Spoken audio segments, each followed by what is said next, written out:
Madagascar, a wondrous land full of mythical secrets, strange cultures, and exotic nature.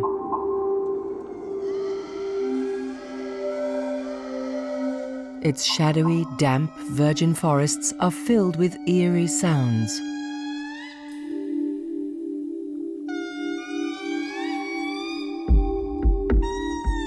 The cry of the lemurs lures us into an enchanted world.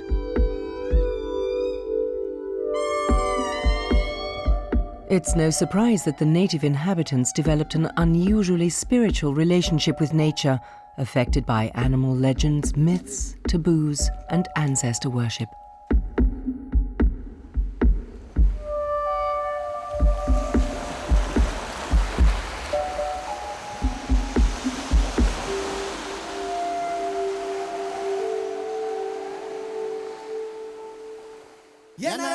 Madagascar.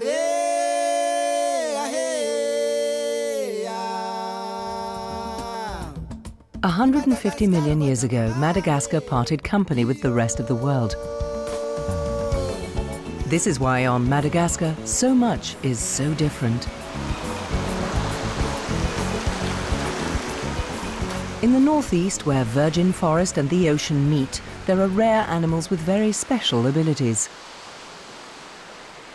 And who knows for sure whether the legends surrounding the chameleon have any truth to them? It's certainly a curious enough creature. No one here would ever point directly at a chameleon. According to traditional taboo, the outstretched finger would rot. So chameleons and the trees they inhabit are respected accordingly. Augustin and Felix are guides in the Masoala National Park. They're experts not only in the myths and legends of the forest, but also the natural relationships and lifestyles of the indigenous animals, like the white-collared brown lemur.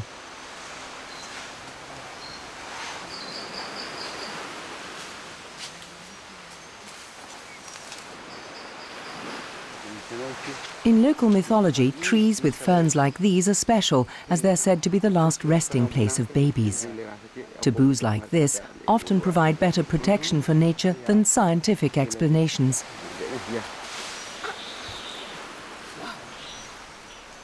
Ancestor worship and belief in animal spirits is all-pervasive. There aren't any associated with the hermit crab, though. Their presence merely indicates that the sea is not far away.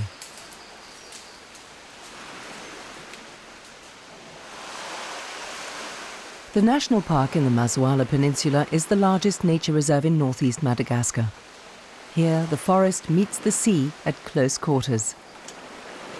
The forest might seem endlessly huge, but in fact it is being encroached upon from every quarter. Settlements and illegal felling, these are the main threats, making the preservation of this natural treasure even more urgent. The provincial capital of Andringitra is the main contact point for nature conservation and springboard for expeditions into the Masoala National Park. It's also the headquarters of the Angap Nature Conservation Authority, which Augustin and the other field guides work with closely. Augustin teaches children all about nature. He often uses Angap brochures and signboards as his learning materials, as they clearly explain the importance of the protected areas.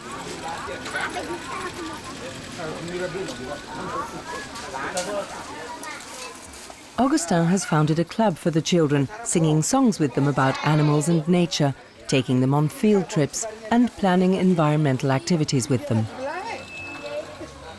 He's in his element here, getting as many children interested in nature conservation as he can.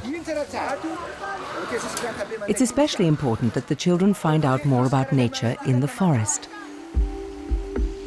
Animated tales are a good way of showing how a chameleon behaves in the wild, and Augustin is a master storyteller.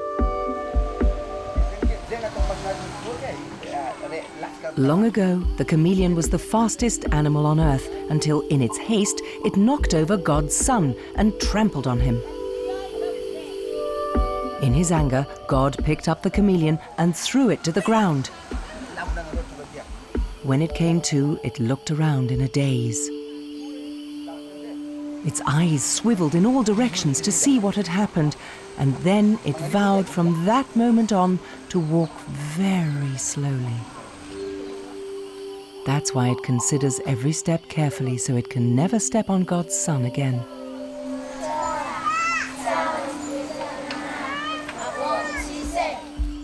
And to this day, the chameleon still moves hesitantly and with great care.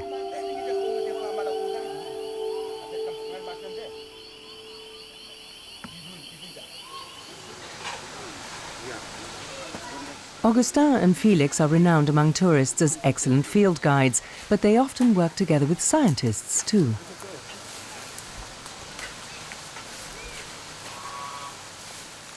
For 3 years they've been counting tomato frogs around the pond in Felix's garden. The exercise is part of a long-term research project to help researchers discover when and why tomato frogs come here. The appearance of many frogs is a sign of a healthy habitat.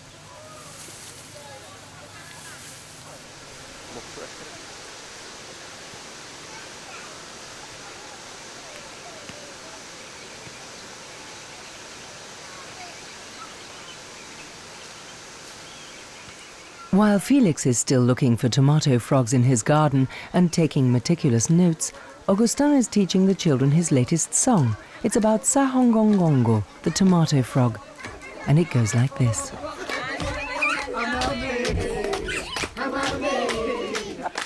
The red frog wants to live, but we humans won't let him.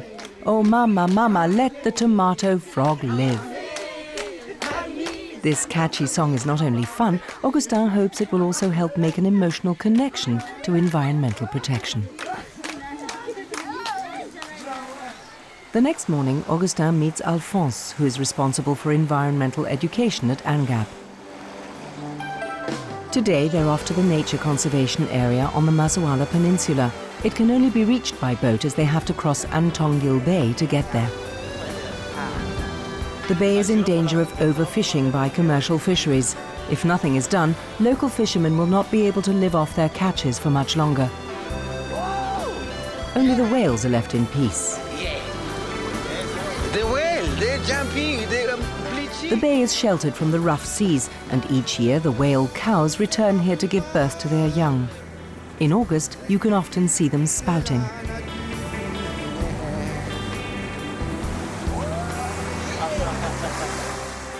Around Andringitra Bay there is little suitable land for settlements. The dense forest grows right down to the edge of the beach. What few villages there are hidden by the trees. They're in a protected buffer zone right on the edge of the national park.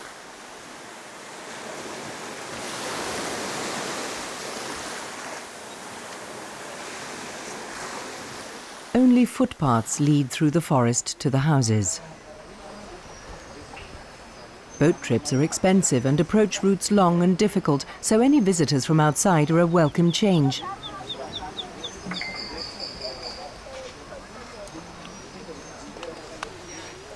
No sooner do the conservationists arrive than the women begin to organize a traditional dance evening.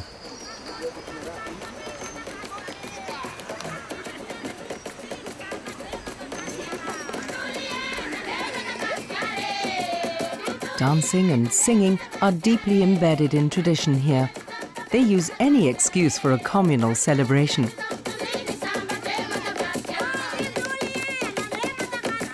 Augustin is a well-known favorite and honored guest everywhere and joins in enthusiastically.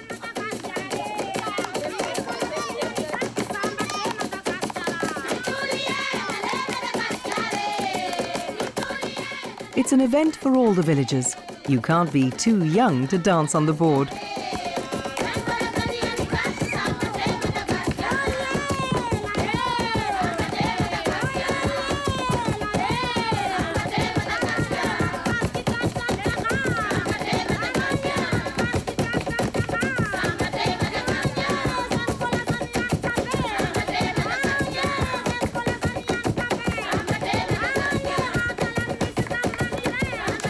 The festivities continue until nightfall, when people and animals retire to the safety of their homes.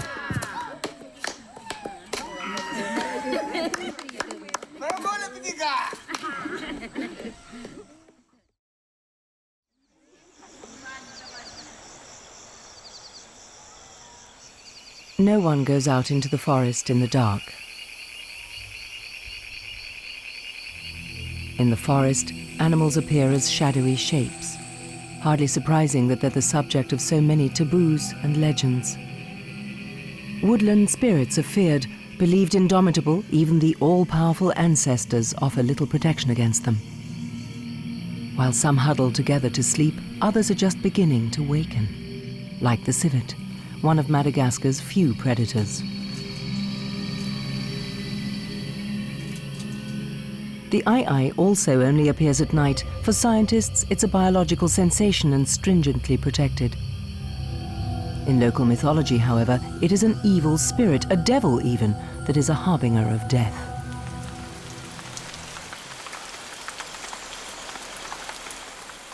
Masoala's rainforests lie in one of the world's highest rainfall areas. Up to 8 meters of rain falls here every year due to its particular geographical location.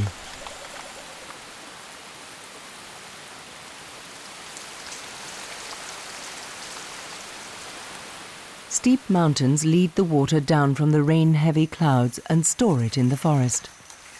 Today, Augustin and Alphonse are walking in the forest with some tree experts.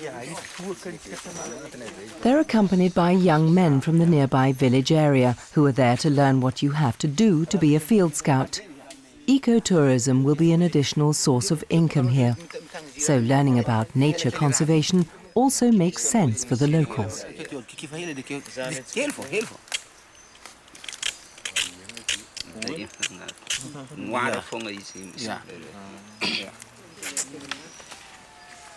En route, the forest trekkers meet some women from a nearby village. They're transporting sand intended for use in constructing a small dam.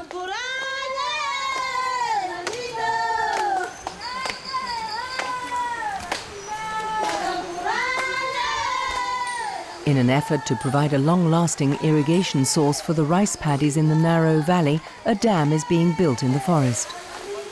ANGAP, the Nature Conservation Authority, supports the construction of the dam, but the work itself is done by the local villagers. Every able-bodied person lends a hand. It's arduous labor, but worthwhile. It will help ensure effective cultivation of the fields, benefiting the village and preserving the forest.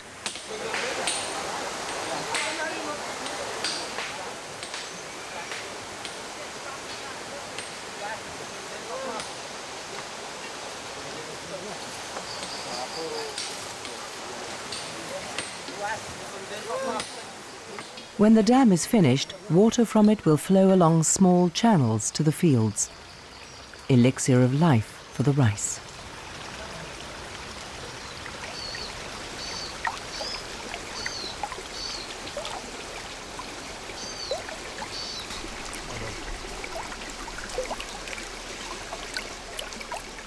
The reward for all the hard work is evident not far from the forest.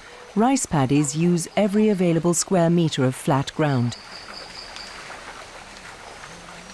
In contrast to many other land-intensive agricultural plants, rice is always planted in the same fields.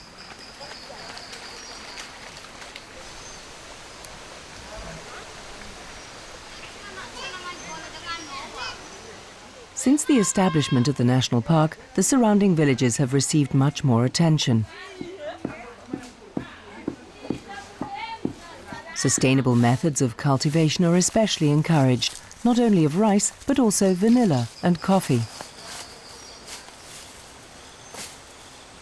A member of the orchid family, vanilla is a climbing plant and conveniently also thrives on coffee bushes. A Malagasy saying goes, "Here, money grows on money."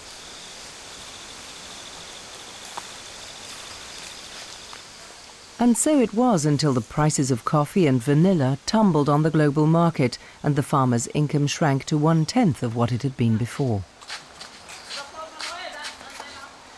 Today, relatively little vanilla is harvested and prepared for transport to market. However, the nearby national park is attracting increasing numbers of tourists from around the world, boosting hopes for new sources of income.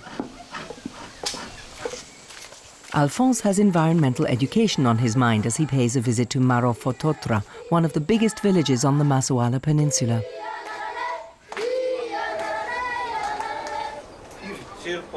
Like the dam, the school was constructed with the support of ANGAP. Everyone here knows that only a good education gives you opportunities for the future. Alphonse and Augustin are testing the pupils' knowledge of nature. They are all obviously keyed up, trying to do their best.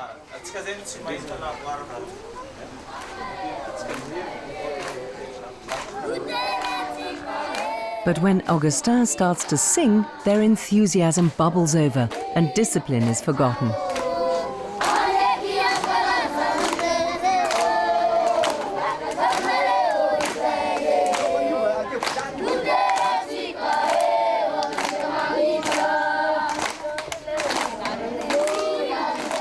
It's an easy way for the children to learn, and they happily follow into the field for more lessons.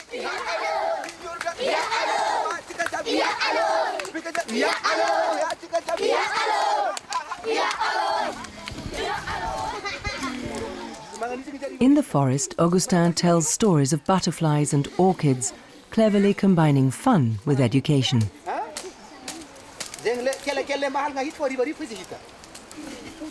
After all, the children will later have to treat nature with care themselves.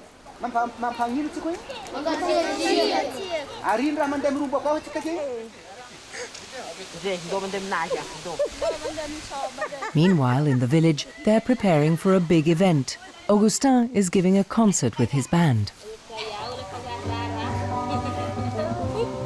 It's a rare occurrence in this remote spot, and no matter the distance, everyone makes the effort to be there.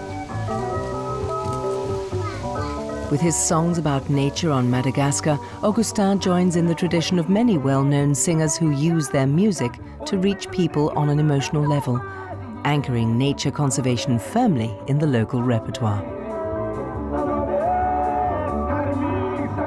Almost all the songs are about nature, water, plants and animals. The song about the tomato frog is a must.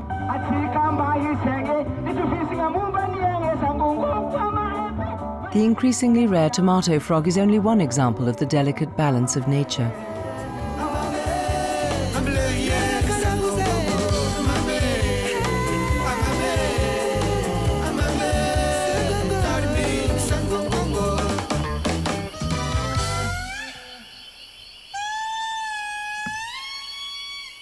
There are many other animals in the forests of Madagascar that also need effective protection. There is still plenty to do. The lemur's habitat is endangered. The lush, virgin forests with their unique animals and plants are shrinking.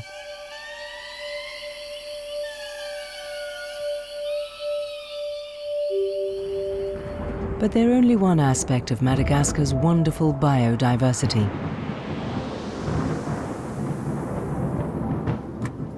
A 1,000 kilometers further south, in the country's interior, the moon shines down onto a completely different landscape.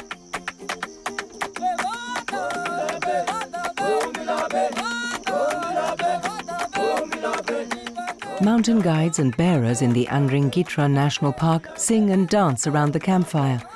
It helps ward off night spirits and pleases the ancestors, who are, as everywhere else in Madagascar, omnipresent.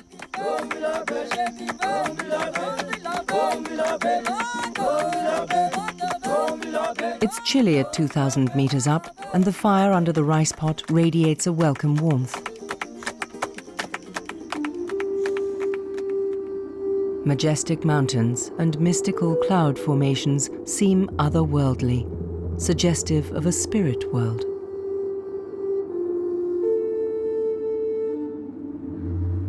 The Andringitra National Park is an unusual conservation area.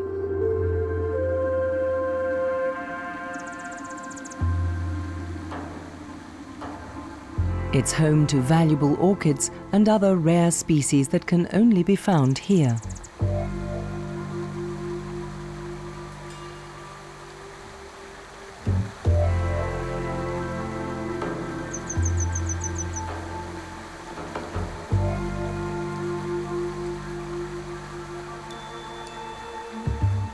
The huge plateau is a scenic treasure too, and here in the national park, this field of orchids is well protected.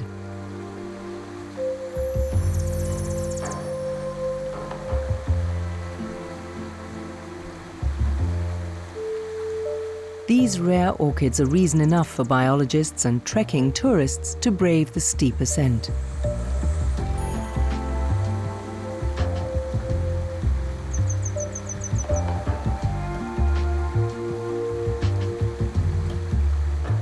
Napoleon is a nature guide. He's inspecting the popular trekking area.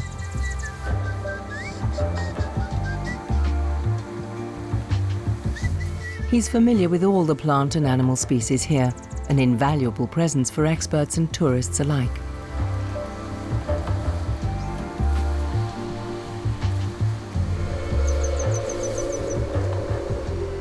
The plateau is a gigantic reservoir. There are rivulets and clear streams everywhere.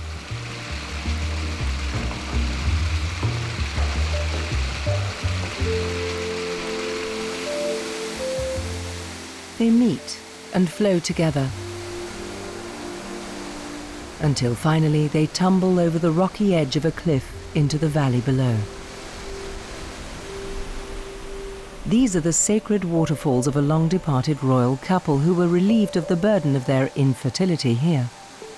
Since then, these waterfalls have been a symbol for fertility. This is just the place for Napoleon to call on his ancestors.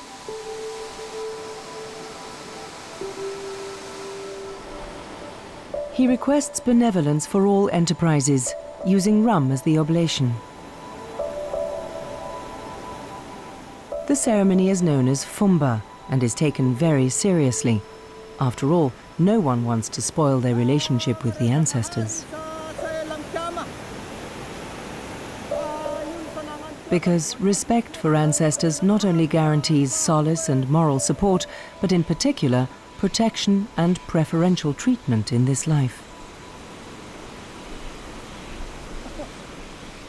Napoleon has been around since the national park was created. Roads were built, hiking trails, and a visitors centre too. The national park exists primarily to protect its unique biodiversity, but still attracts tourists from around the world. The visitors centre is run by Angap and houses an exhibition featuring the nature and culture of the region. Mira is responsible for visitor reception and gives information about the well-marked hiking trails.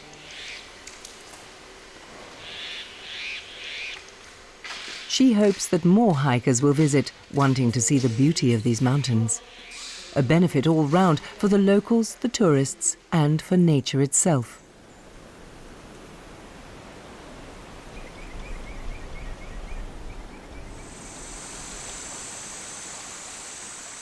The forests below the plateau act like a sponge. For those living in the valley, they are vital.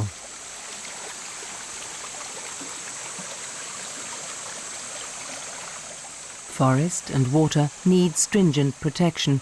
They are the key to the survival of everything, wildlife and nature, and above all, of people.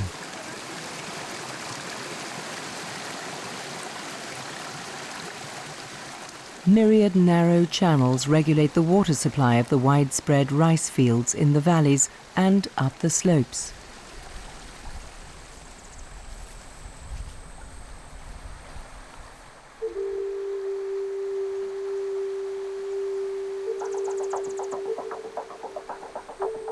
The area is remote, and even though it's now more accessible due to the roads and bridges built when the national park was created, the locals here live primarily off what they grow themselves.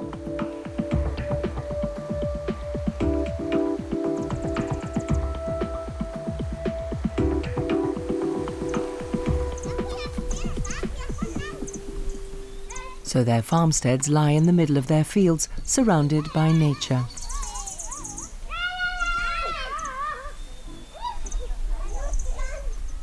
Papyrus grows nearby, an important raw material for the villagers. Sustainability is routine here. They must produce everything themselves, including basic commodities for daily use. The women use papyrus to weave mats, baskets, hats and other items that sometimes find their way to the far-off markets.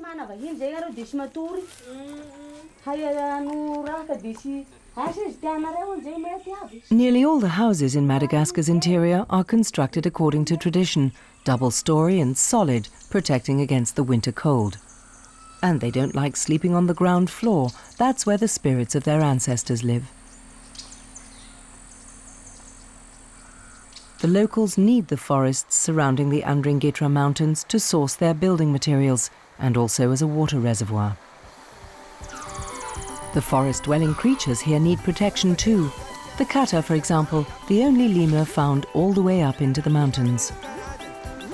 Their ringed tails and cute habits make them very popular.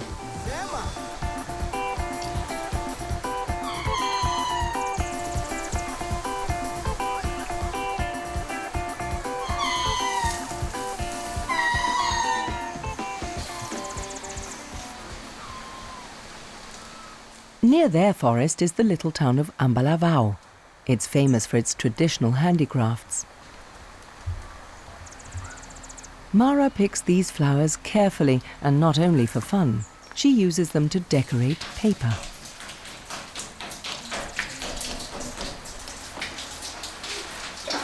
This is where the well-known anti-moro paper is created lovingly by hand. The bark comes from the south of Madagascar and is hand-beaten to a fine pulp.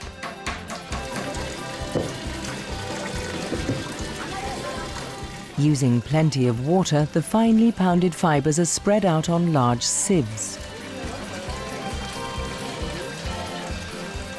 The individual leaves are separated from each other in the pulpy mass.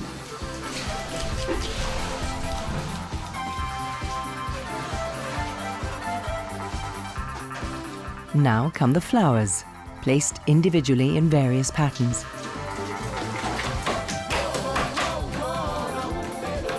And then it's all left to dry. Anti-moro paper is available around the country. It's especially popular with tourists as a souvenir, but Malagasi's give it as gifts too.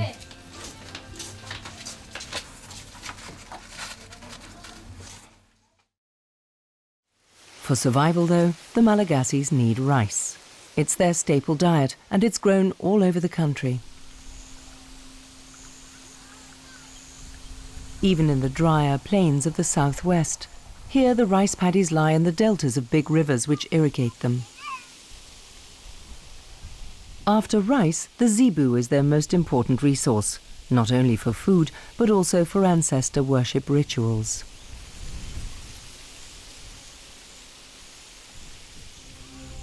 The most striking feature of the landscape is the baobabs. They say that the ancestors live here, so these centuries-old trees are strictly protected. No one can resist the fascinating baobab. Countless myths and legends are connected to its huge trunk. They say that they were planted upside down by the Creator by mistake, and that their roots stretch to the heavens instead of their branches. Mystical properties are attributed to the baobab, and healing powers too, especially in connection with this lake. If an infertile woman washes in its water and then goes to a sacred baobab, she will be cured of her infertility. And seeing these statuesque pillars, who would dare to say they had no magical powers?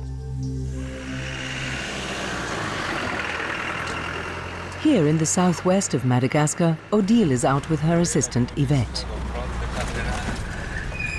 Odile is the director of the Angap Nature Conservation Authority in Morondava, responsible for the Kirindi-Mitea National Park and its adjoining areas. It's a huge sanctuary stretching along the coast and deep into the interior. Odile and Yvette regularly travel long distances to visit the forest and the widely scattered villages.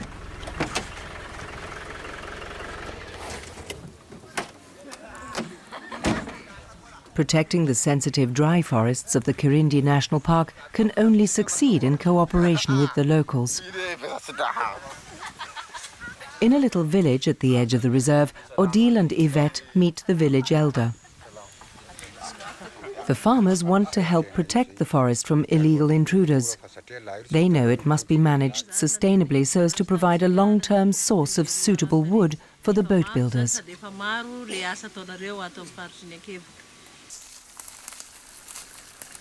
Rangers are stationed here to manage these projects. They live here and serve as the local contact person for the villagers. A baobab forest near the coastal town of Bellot-sur-Mer makes an ideal meeting point for Odile and Yvette with the rangers.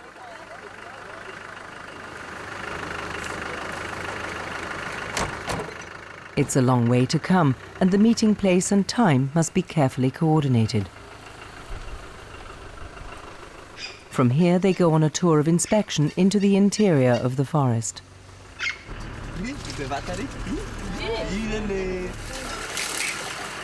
Today, they're looking for specific trees. The dry forest is one of the most important resources for boat building, but illegal felling and fire clearance are a threat to the fragile ecosystem.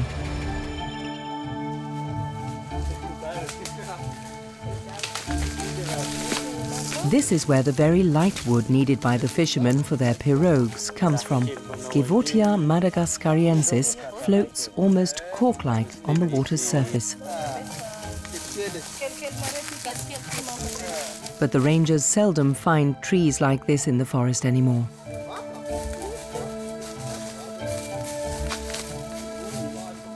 This trunk is over 3 meters in diameter, a particularly fine specimen. It would be suitable for a pirogue capable of carrying 800 kilograms with space for 10 people. To ensure that future generations of boat builders will still be able to find trees like this, cooperation from the local inhabitants is essential. Without them, this huge area would be impossible to protect.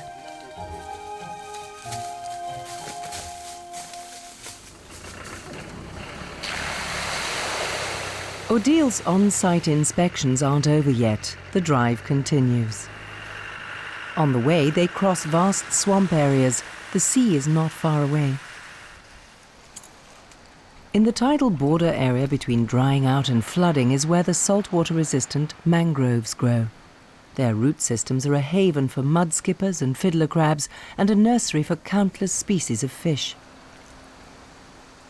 The mangrove forests also provide a valuable protective barrier against the annually recurring cyclones. For local fishermen, the catch here is too small, but the mangroves are still important for them. Their survival depends on the health of future fish populations. Along the entire coast, the locals live off fishing. They go far out to sea in their pirogues and cast their nets. Madagascar's natural bounty extends to its underwater world too.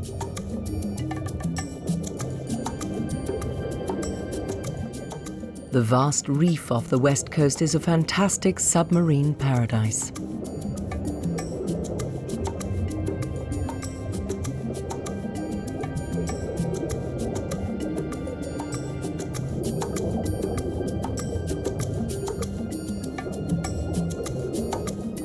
To protect the coral reef and its fish, they're planning to establish an underwater sanctuary here. This will also safeguard the local fishing industry against international trawlers that are progressively overfishing the waters. Trawling for prawns, their drag nets destroy entire underwater landscapes. They leave slim pickings for the local fishermen in their humble pirogues. Coast dwellers like these here in Bellot-sur-Mer are well aware of their impact.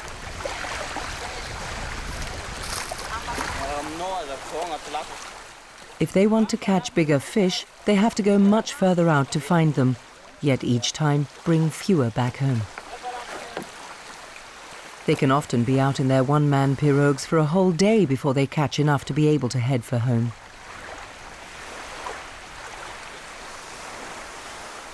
They're not starving yet, but fish is getting more and more expensive.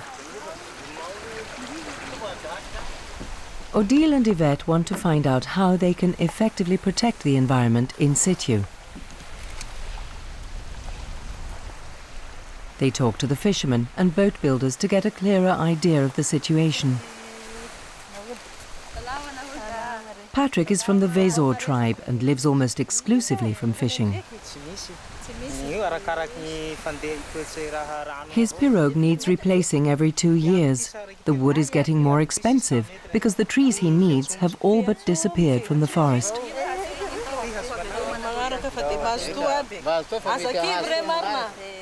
It's a great challenge for ANGAP, the Nature Conservation Authority.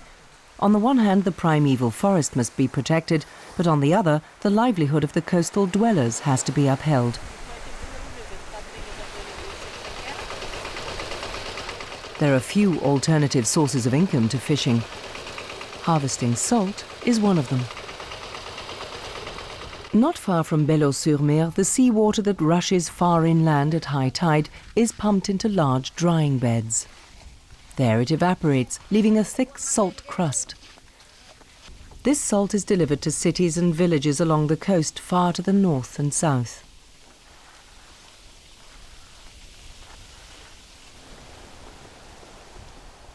Transport to the natural harbour is not far and is often by ox wagon.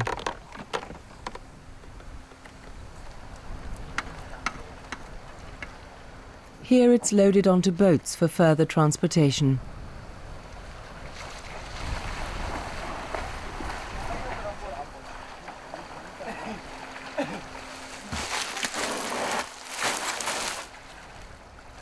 The typical local sailing boats are called boutres and are used as freighters up and down the coast.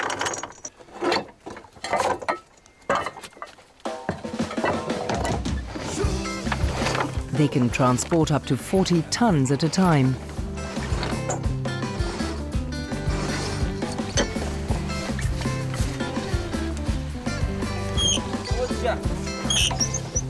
The manual craft of sailing is much in demand.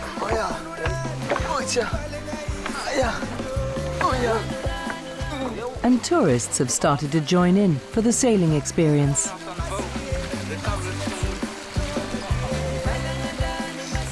The journey time depends on the wind, and if it decides not to blow, a short stretch can take days.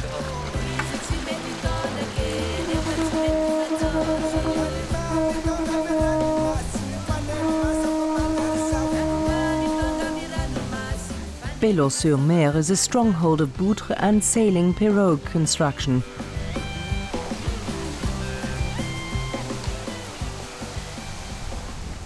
The children build their first boats early, with evident enjoyment.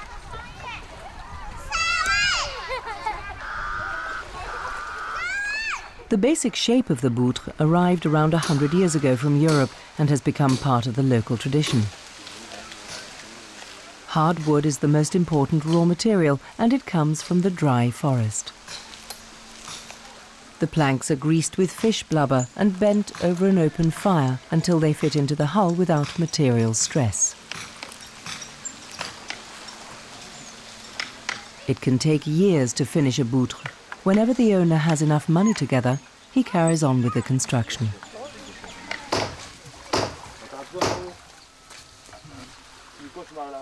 Odile and Yvette need information from the boat builders. They're complaining about the increasing scarcity of wood.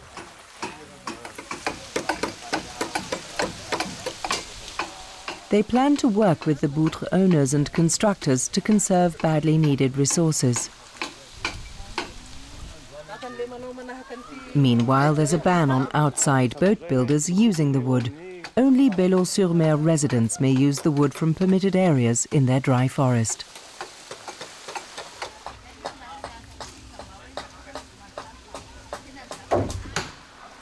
To local children, sailing is second nature. They climb the rigging from their earliest days onwards. The Angap Rangers pay a visit to the local healer, Vexé. Vexé is an authority. His word is law here. Like many other healers in Madagascar, he has a particularly spiritual connection to nature and uses the forest's natural resources for his medicine. He doesn't go into the forest anymore. He leaves that to the younger folk.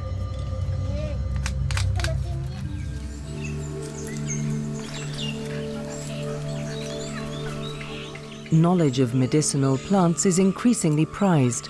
Pharmaceutical companies are constantly searching for new ingredients to treat illnesses.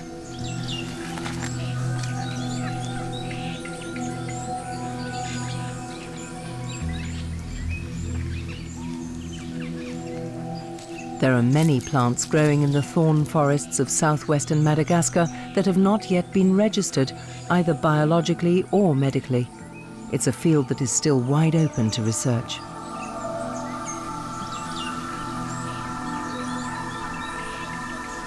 The healer's knowledge is very advanced. They know exactly which leaves, flowers, bark or wood is effective and against what.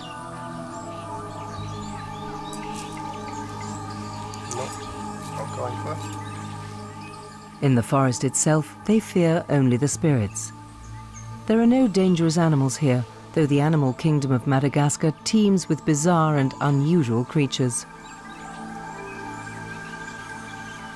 And they must be protected in the virgin forest, on the mountains, or in the dry forests.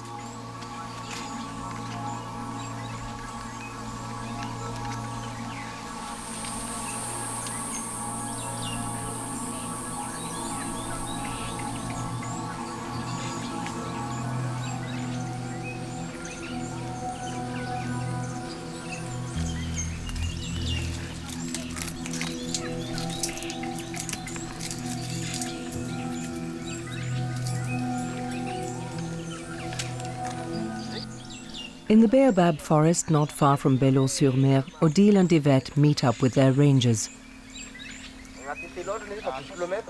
Logistics in this vast area aren't easy. Distances are long and many villages are almost inaccessible.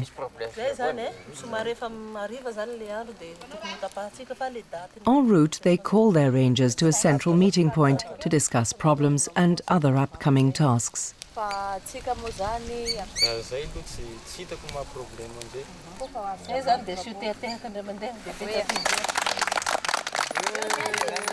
And of course, they celebrate afterwards, as always in Madagascar.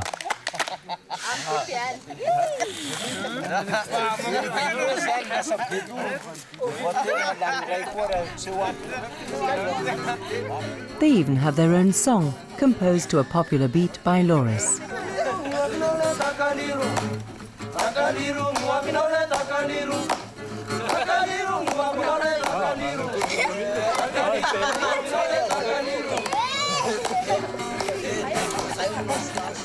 Perhaps that is the right way to make people aware of environmental issues. A catchy rhythm combined with a nature conservation message.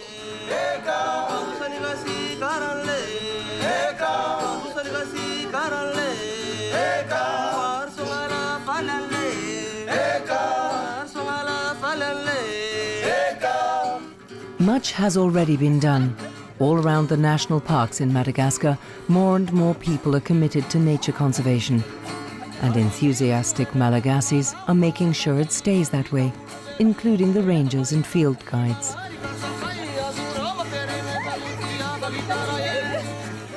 All for Madagascar, this mystical land of fascinating nature, exotic culture, and sheer magic.